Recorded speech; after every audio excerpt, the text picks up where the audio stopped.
তো তোমাদের চ্যানেলে তোমাদের স্বাগত জানাই। প্রিয় দশম শ্রেণীর শিক্ষার্থী বন্ধুরা, আশা করি তোমরা ভালো আছো।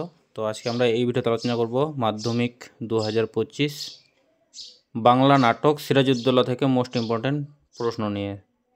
তো তোমাদের কাছে একটা রিকোয়েস্ট, তোমরা ভিডিওটি না টেনে শেষ পর্যন্ত ধৈর্য সহকারে দেখো। এখানে তোমাদের জন্য আমি মাত্র 5টি প্রশ্ন নিয়ে এসেছি, মোস্ট ইম্পর্ট্যান্ট প্রশ্ন।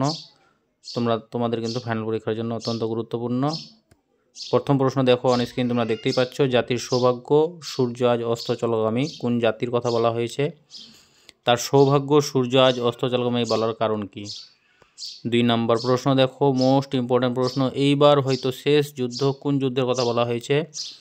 বক্তা এই যুদ্ধকে শেষ যুদ্ধ বলেছেন কেন? মোস্ট ইম্পর্ট্যান্ট প্রশ্ন। তোমরা তোমাদের টেস্ট পেপারের প্রত্যেকটা পাতায় কিন্তু এই প্রশ্নটি পাবে। বাংলার এই দুর্দিনে আমাকে ত্যাগ করবেন না, কাদের উদ্দেশ্যে এই কথা বলা হয়েছে? কোন দুর্দিনের জন্য তার এই আবেদন? গুরুত্বপূর্ণ প্রশ্ন।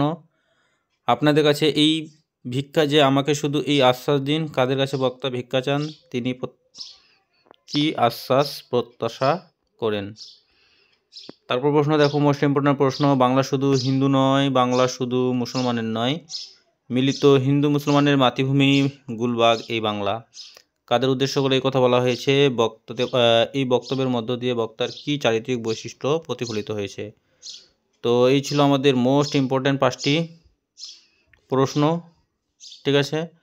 এছাড়াও আগ্রহী ছাত্রছাত্রীরা তোমরা আরও কয়েকটি অতিরিক্ত প্রশ্ন দেখে যেতে পারো, যেমন কিন্তু ভদ্রতার অযোগ্য তোমরা, কাকে উদ্দেশ্য করে কথাটি বলা হয়েছে?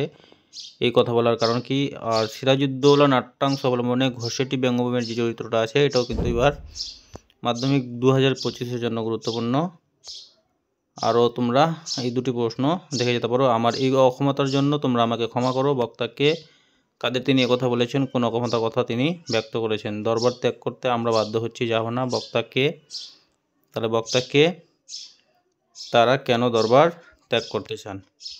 তো প্রিয় শিক্ষার্থী বন্ধুরা, ভিডিওটি ছিল এই পর্যন্তই। ধন্যবাদ।